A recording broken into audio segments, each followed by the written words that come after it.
Moving on, China is tightening the pressure around Taiwan. Record numbers of Chinese ships are now operating near the island as Taipei races to boost its defenses. Analysts warn this may be more than a show of strength. From undersea warfare to a possible maritime blockade, is Beijing laying the groundwork for a future conflict? Well, China has significantly stepped up its maritime presence around Taiwan. Taiwan's Coast Guard says a record 244 Chinese vessels were detected around its main island in July. That is an average of nearly 8 ships every day. The figure marks a sharp jump from 55 ships in June and just 30 in May. Taiwan has warned that the situation is becoming increasingly severe. The fear for Taiwan is real as Beijing accelerates its so-called military-civil fusion strategy. It raises deep fears that China's massive civilian fleet will double as military assets during an invasion. Basically, a small ship which is used for catching fish can quickly transform into a military vessel. By leveraging commercial vessels, China actively bypasses its traditional naval transport shortfalls to build a stealthy, high-capacity invasion force.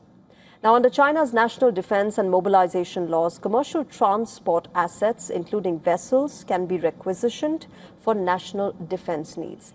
These specific ships causing the highest alarm in Taipei. Taiwan has been observing these Chinese incursions quite keenly. As a result, it is steadily upping its own ante. In a very recent development, Taiwan's opposition-controlled parliament has rejected the government's $6.6 billion special drone budget. Lawmakers have instead approved a plan to spend around $1.26 billion a year on military drones. The opposition-backed plan would provide about $7.6 billion over 6 years, but through regular annual budgets. The government had sought a larger special fund to rapidly expand Taiwan's drone capabilities amid the growing threat from China.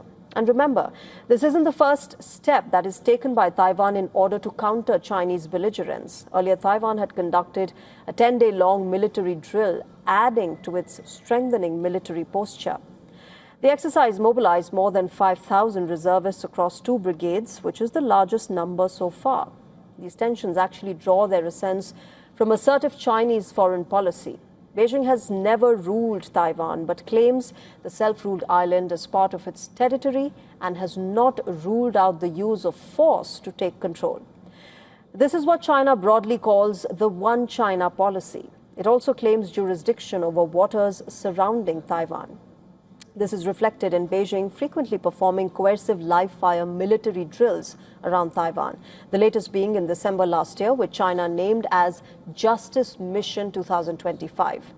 Officials and analysts describe such operations as grey zone tactics. These are moves designed to assert control and increase pressure without crossing the threshold into open conflict.